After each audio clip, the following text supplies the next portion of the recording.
In the beginning, God creates the heavens and the earth in 6 days.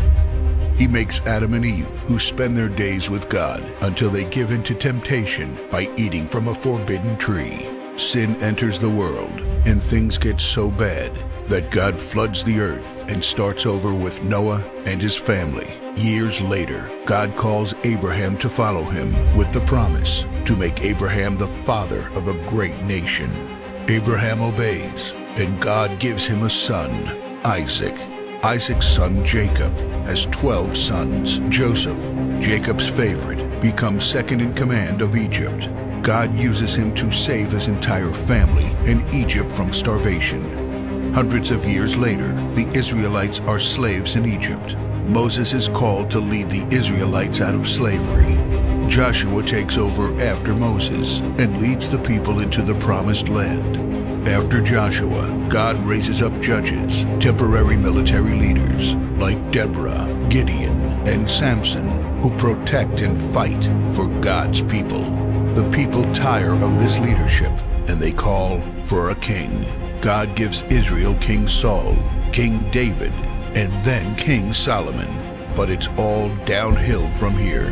The people rebel, the kingdom of Israel is divided, and everyone turns their back on God.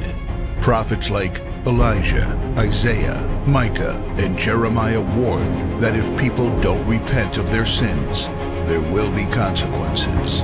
But the people ignore their warnings. The divided kingdoms are conquered, and God's people face captivity in foreign lands. People like Daniel show great courage and stand up for God when no one else does. Some of the exiled people return to the promised land, but for 400 years, God is silent.